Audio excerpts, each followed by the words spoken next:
E aí pessoal, tudo bem? A gente está de volta com mais uma aula sobre respiração. Dessa vez a gente vai abordar os organismos terrestres. Na aula passada a gente abordou os organismos aquáticos. Então vamos iniciar nossa aula falando sobre os organismos terrestres. Então pessoal, a gente vai então falar sobre a respiração nos organismos terrestres. A respiração nos organismos terrestres ela vai ser dividida em duas partes, na parte dos vertebrados e na parte dos invertebrados. A gente vai começar com os vertebrados porque, por incrível que pareça, é mais simples do que nos invertebrados.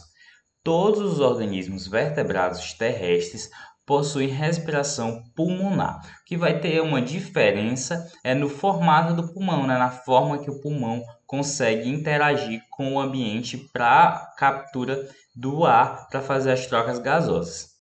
Então aqui, todos os vertebrados, pessoal, eles vão possuir essa respiração do tipo pulmonar, ou seja, eles vão possuir algum tipo de pulmão. O que vai diferenciar eles é a superfície de contato que vai estar disponível para as trocas gasosas.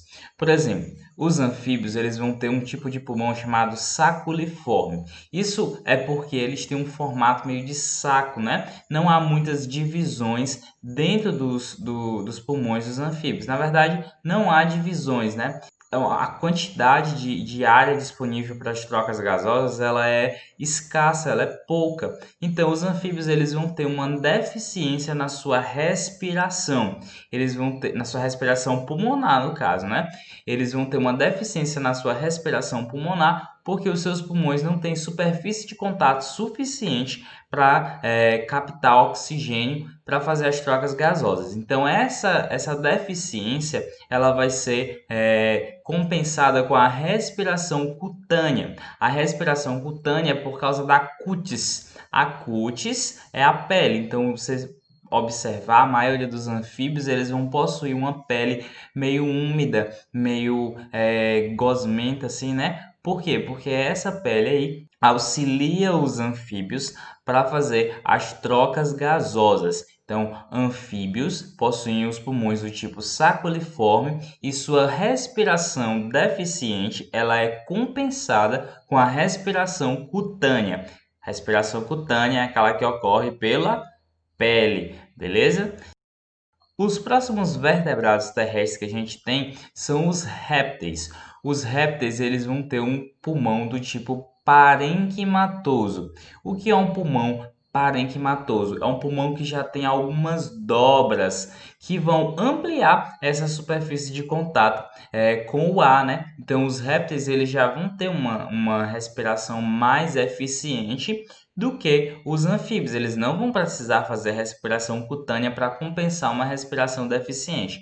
Eles já vão ter o pulmão adaptado para a respiração no ambiente terrestre sem necessidade de uma outra respiração para compensar. Então, ó, se você observar aqui nos pulmões dos répteis, a gente já vai ter algumas dobrinhas, né? E essas dobrinhas aqui, elas vão aumentar a superfície de contato com os outros organismos. É por isso que eles vão ter também capacidade de ter tamanhos maiores que os anfíbios, porque eles vão ter mais oxigênio disponível, eles vão ser mais eficientes também no ambiente terrestre, eles vão conseguir viver com mais eficiência no ambiente terrestre, porque eles possuem esses pulmões parenquimatosos. Os outros vertebrados terrestres que a gente tem são os mamíferos. Os mamíferos, pessoal, vão possuir o tipo de pulmão mais eficiente. Eles vão possuir o pulmão alveolado, certo? O que são alvéolos? Alvéolos são aquelas saquinhos, né? Que tem aqui assim no nosso pulmão. E esses saquinhos aí, eles são cercados por vários vasos sanguíneos. Existem vários vasos sanguíneos que cercam esse pulmãozinho, esse alvéolozinho aqui, certo? E como eles cercam esse alvéolo e é através do sangue que a gente vai fazer as trocas gasosas, né? Ele vai ter uma ramificação muito grande e, portanto, uma eficiência também muito grande.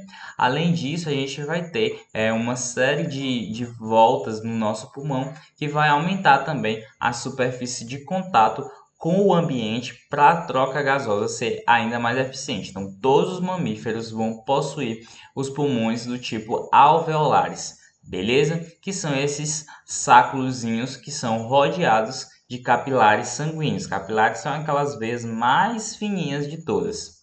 E a gente tem um último grupo aqui de vertebrados, que são as aves. Pessoal, as aves elas possuem uma série de adaptações para o voo. O voo modificou muito o corpo das aves, né? As aves elas vão possuir diversas características que diferem dos outros vertebrados terrestres, como por exemplo os pulmões das aves. A gente obtém energia, como a gente já viu, através da respiração. Então as aves elas gastam muita energia quando elas estão voando, então elas precisam compensar essa energia perdida no voo. Como é que elas fazem isso? Elas têm o pulmão desprovido de alvéolos. Ué, professor, mas se os alvéolos são os mais eficientes, por que elas têm o pulmão desprovido de alvéolos? Bom, as aves têm uma adaptação diferente. Elas têm os parabronquíolos. Esses parabronquíolos aí vão ser adaptações que as aves têm para facilitar a sua respiração durante o voo. Além disso, as aves vão ter o que a gente chama de sacos aéreos. Os sacos aéreos também auxiliam nas trocas gasosas, fazendo com que o ar circule 2 vezes dentro das aves. Isso faz com que a respiração delas seja mais eficiente, as trocas elas sejam mais eficientes para que aquela ave consiga voar normalmente sem precisar se preocupar com a respiração.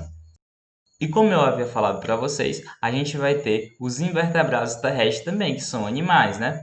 Mas as formas de respiração entre os invertebrados, ela vai ser mais variada do que entre os vertebrados, né? Nos vertebrados a gente viu que todos fazem respiração pulmonar, mas com algumas diferençazinhas aí entre os órgãos respiradores delas, né?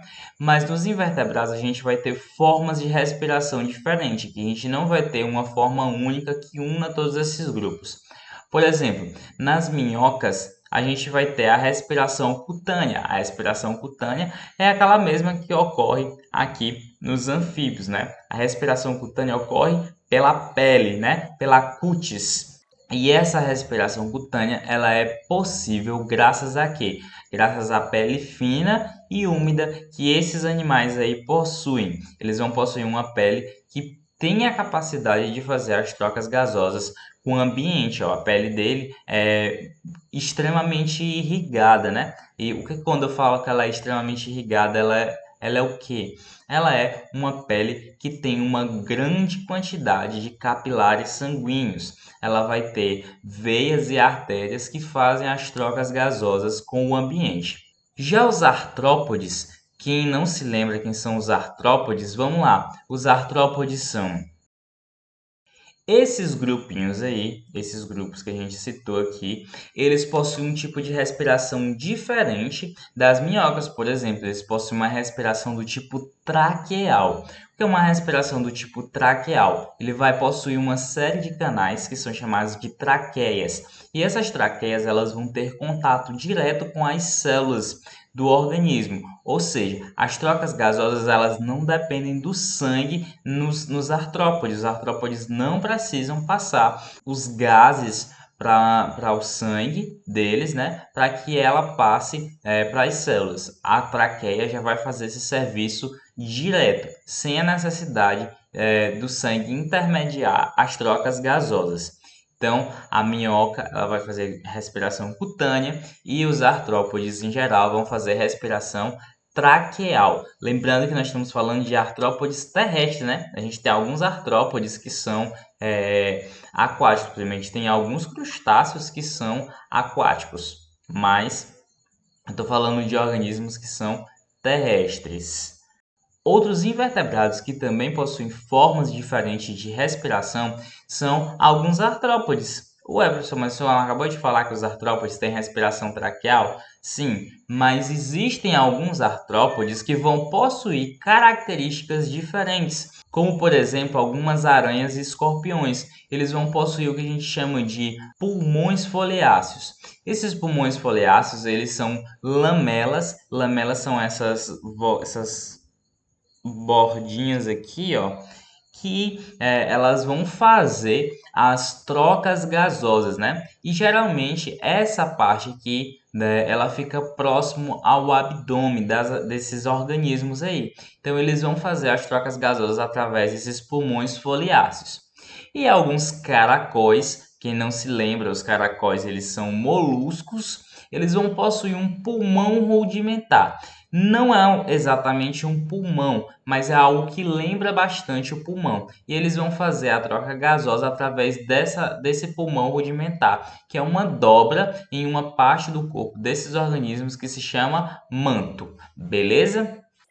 Pessoal, essa foi a nossa aula de hoje. Se você ficou com alguma dúvida em relação a qualquer um desses conteúdos, eu peço que você me procure, deixe um comentário, faça algum sinal de fogo para a gente poder conversar sobre o assunto. No mais, eu vou ficando por aqui e até a próxima aula.